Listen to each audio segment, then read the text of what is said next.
ഇന്ന് തന്നെ ഡൗൺലോഡ് ചെയ്യൂ. കാണൂ നിങ്ങളുടെ ഫേവറേറ്റ് ഷോസ്. നമ്മുടെ പ്രിയങ്കയുടെ ചിതാഭസ്മം.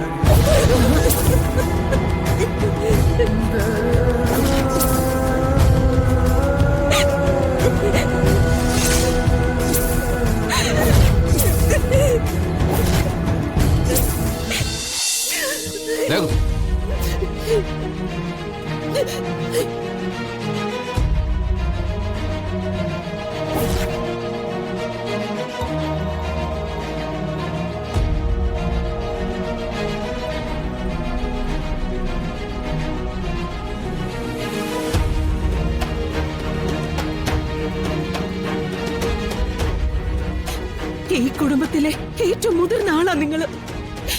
നിങ്ങളുടെ ആശീർവാദത്തോടെ തുടങ്ങിയതാ ഈ നടന്നതെല്ലാം. എന്റെ ദേവേട്ടന് കൂടി എന്തെങ്കിലും പറ്റിയ ഈ കണിമംഗലം കുടുംബം ശാപം കൊണ്ട് നിലം പൊത്തും.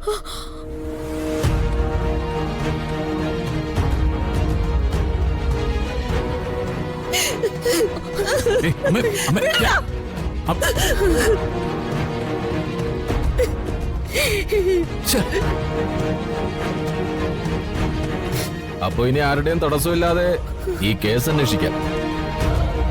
പ്രിയങ്കയുടെ കൊലപാതകത്തിന്റെ ഉത്തരവാദികളെ ഞാൻ നിയമത്തിന്റെ മുമ്പിൽ കൊണ്ടുവരും.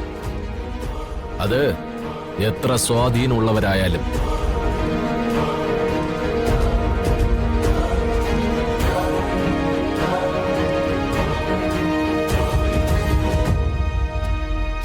നാശം പിടിച്ചവൾ ഇത് എവിടെ പോയി കിടക്കുക? രാധികേ, മൂദേവി, രാധികേ, നിന്ന് ചോദിച്ചിട്ട് തന്നെ ബാക്കി കാര്യം. ഇവളത് ആരുടെ ചിതാഭസ്മ വെച്ചെന്ന് അറിയണമല്ലോ. എടി നാശം പിടിച്ചവളെ, നീ എവിടെ പോയി കിടക്കുക? രാധികേ, രാധികേ, രാധികേ, രാധികേ, നീ എവിടെയാ? ഇവളിത് എവിടെ പോയി? എന്റെ കയ്യിൽ കിട്ടിയ അവളെ ഞാൻ ഇന്ന് ശരിയാക്കും.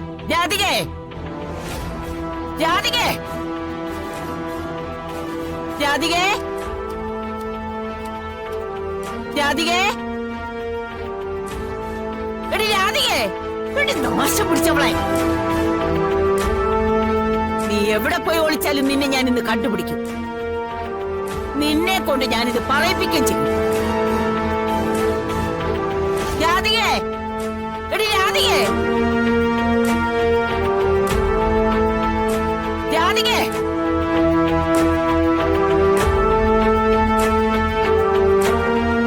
നീ എവിടെയാ? രാധികേ, രാധികേ,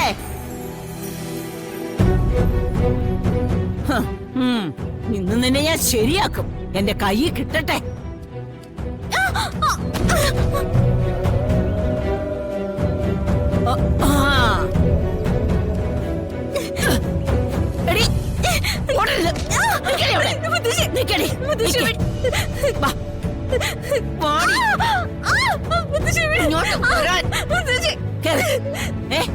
നിന്നെ കൊണ്ട് പറയിപ്പിക്കാൻ പറ്റുമെന്ന് ഞാൻ നോക്കട്ടെ.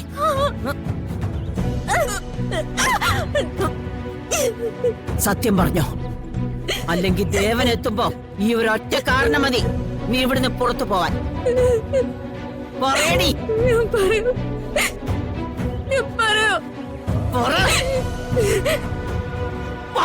പറയടി, ആരടി അടി ആ ചിതാഭസ്മം? ആർക്കാടി നീ വിളക്ക് കത്തിച്ച് പ്രാർത്ഥിച്ചത്? ആർക്കാടി നീ മോക്ഷം കൊടുക്കാൻ പോകുന്നത്?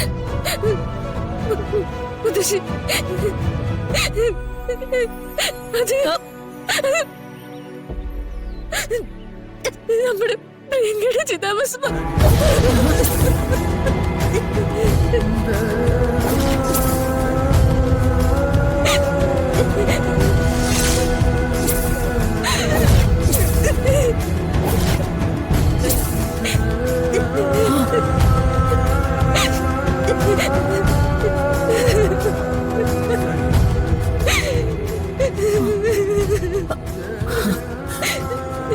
എന്താ നീ പറഞ്ഞത്? എന്താ നീ പറഞ്ഞത്?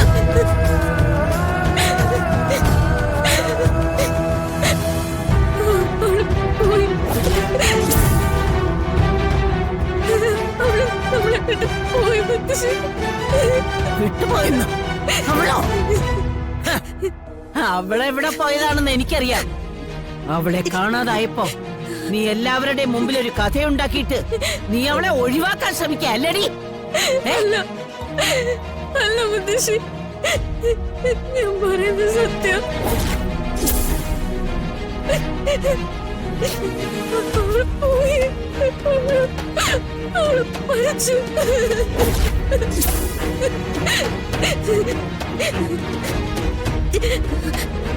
മുത്തശ്ശി, അതെനിക്ക് മാത്രല്ല, വരണ്ടേട്ടനും ചെറിയച്ഛനും പോലീസിനും എല്ലാവർക്കും അറിയാം. എങ്ങനെയറിയാം? നിങ്ങളുടെ പേര് രാധിക എന്നാണോ? അതെ, നിങ്ങളാരാ? ഞാൻ മേലൂർ CA ആണ്.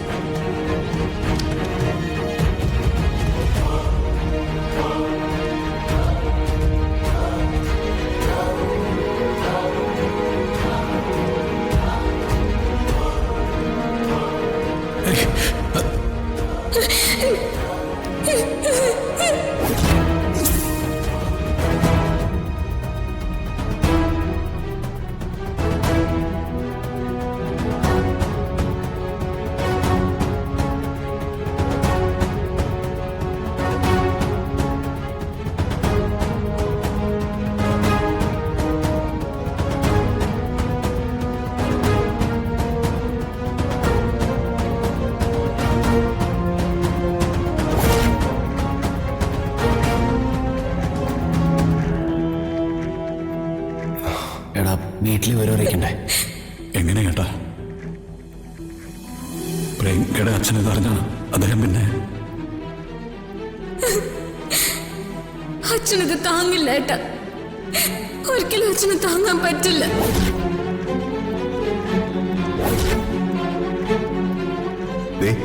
ജീവിച്ചിരിക്കുന്നവരെ കുറിച്ചാണ് നമ്മൾ ചിന്തിക്കേണ്ടത്.